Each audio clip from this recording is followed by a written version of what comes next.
যেগুলো ইন্টারভিউ ভিত্তিক সেগুলোরই বাজেট হচ্ছে 27-28 লাখ টাকা। শাকিব খানকে কাস্ট করা হয়েছে সে 5 কোটির মধ্যে 3 কোটি নিয়ে জুলাই স্মৃতি জাদুঘরের বাউন্ডারি নিয়ে। এই বাউন্ডারি করতে তাদের বিল তারা দেখিয়েছে 64 লাখ টাকা। এই রকম নতুন নতুন ভিডিও দেখতে চাইলে আমাদের চ্যানেলটিকে সাবস্ক্রাইব করুন। ভিডিও ভালো লাগলে লাইক দিন, যদি কোনো পরামর্শ থাকে অবশ্যই কমেন্ট করে জানাবেন এবং অন্যকে দেখার জন্য শেয়ার করুন।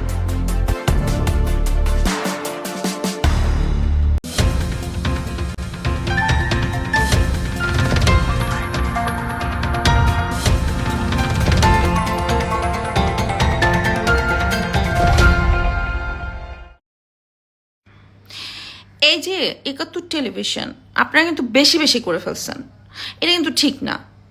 এত সুন্দর নিখুঁতভাবে কেউ ইনভেস্টিগেশন করে? This is not fair.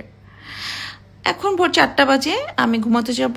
ঘুমাতে যাওয়ার আগে আমি ফেসবুকে স্ক্রল করছিলাম, করতে করতে হঠাৎ এই জুলাই স্মৃতি জাদুঘর নিয়ে একটা ডকুমেন্টারি দেখলাম। তারা একটা ইনভেস্টিগেশন করেছে এটার উপরে। কত বড় ভণ্ড এই সুদি ইউনুস, আপনারা যদি বুঝতেন এইটা দেখলে কিছুটা আপনি ধারণা পাবেন, পুরোপুরি হয়তো পাবেন না, কারণ এ অনেক বড় বাটপার। যাই হোক, জুলাই স্মৃতি জাদুঘরটার জন্য টোটাল জাতীয় জাদুঘরের ফান্ডিং সহ টোটাল হচ্ছে 140 কোটি, যেখানে অলরেডি এই বাড়িঘর আসছে, ওনাদের নতুন করে কোনো বাড়ি বানাতে হবে না। তারপরেও এটার বাজেট হচ্ছে 140 কোটি। তো প্রথমেই আসি এটার, প্রথমেই তো ওই কবর কতগুলো বানায় রাখছে শুধু শুধু, মানে তারাও ভণ্ড, তারা মানুষকেও বিভ্রান্ত করার জন্য এই 100টা কবর বানিয়েছে, মাটি কতগুলা দিয়ে ঘাস লাগায় রাখছে। যাই হোক, এটার বাজেট হচ্ছে, এটারও একটা বাজেট আছে। আচ্ছা, প্রামাণ্য চিত্র বানিয়েছে 19টা। কীরকম? ইন্টারভিউ ভিত্তিক। এই যে আমি কথা বলছি, আমি তো ফোনে কথা বলছি, এটা যদি আমার সামনে একটা ক্যামেরা রেখে দেয় কেউ, আর একটু ব্যাকগ্রাউন্ডে মিউজিক দিয়ে দিল, শেষ। এইটা বানানোর জন্য তারা একটা এজেন্সিকে এই কন্ট্রাক্টটা দিয়েছে কত? 5,23,00,000 টাকার। আচ্ছা, এবার ওই এজেন্সির অ্যাড্রেসে, মানে 71 টেলিভিশন তো আবার দুষ্টু আছে, এরা গেছে ওই অ্যাড্রেসে, যে দেখে কি এটা অটোরিকশার হাব, ওখানে অটোরিকশা কেনা বেচা হয়। এই প্রামাণ্য চিত্রর এই মানে এক একটা হচ্ছে আপনার, যেগুলো ইন্টারভিউ ভিত্তিক সেগুলোরই বাজেট হচ্ছে 27-28 লাখ টাকা। আপনারা যারা ধরেন শুটিং করেন না, সাধারণ মানুষ, তারা হয়তো বা একটু বুঝতে পারবেন না, বাট আমরা যারা শুটিং করে আসছি, কাজ করেছি, আমরা জানি যে একটা মানে এরকম একটা শ্যুট করতে কত টাকা লাগতে পারে। তার উপর আবার কিন্তু আপনারা শাকিব খানকে দেখতে পারবেন না। এমন না যে শাকিব খানকে কাস্ট করা হয়েছে সে 5 কোটির মধ্যে 3 কোটি নিয়ে চলে গেছেন, না।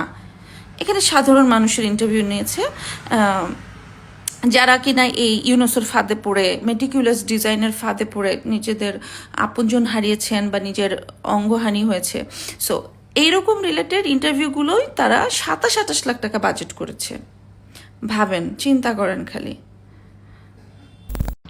এবার আসি জুলাই জাদুঘরের ভলেন্টিয়ারদের নিয়ে। ভলেন্টিয়ার ছিল আনুমানিক 200 জনের মতন, যদিও 71 টিভি যে ইনভেস্টিগেশন করেছে সেখানে যে আসলে 20-30 জনের বেশি তারা খুঁজে পায় নাই। যাই হোক, ধরে নিলাম 200 জন। এই 200 জনের তারা একটা রেস্টুরেন্টের থেকে খাবার খাইয়েছে, এরকম বিল করেছে অনেক টাকার। আচ্ছা, এই 71 টিভি গেছে ওই রেস্টুরেন্টে যে দেখে যে যেই বিল, এটার অর্ধেক করে বিল হয়েছে। মানে এই কমিটি যে ছিল তারা ডাবল টাকা শো করেছে। আর এই টাকাটা যে পেমেন্ট করেছে সেটা সেই অ্যাকাউন্ট নাম্বারই এই রেস্টুরেন্টের না। তাহলে এই টাকাটা, মানে এই টোটাল টাকাটা তাহলে কার অ্যাকাউন্টে গেল? আচ্ছা, তারপরে এই যে 200 জন ভলেন্টিয়ারের কথা বললাম, তাদেরকে ফোন করে জিজ্ঞেস করা হয়েছে যে ভাই আপনারা কি খেয়েছেন, আপনাদের এত টাকার খাবার দিয়েছে? তখন ওরা বলছে আমরা ভাই বাসা থেকে খাবার নিয়ে আসছি টিফিন বাটি করে, আমরা তো এখানে খাইনি, 1 পয়সাও খাইনি।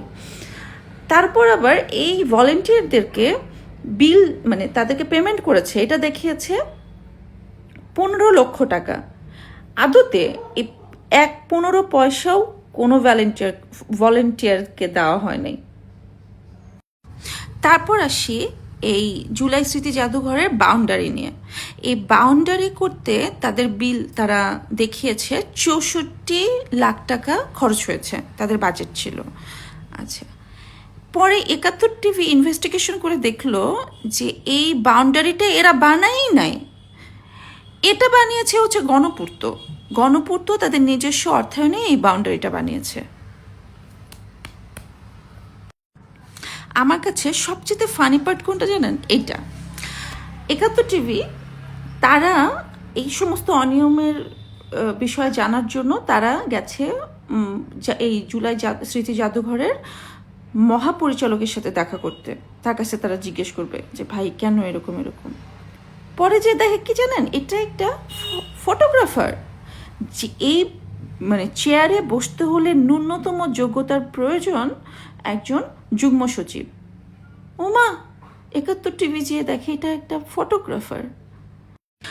যত দেখবেন, যত জানবেন, তত বুঝবেন কে বাংলাদেশকে ভালোবেসেছিল, কে বাংলাদেশকে ভালোবাসে এবং কাকে বাংলাদেশের জন্য দরকার।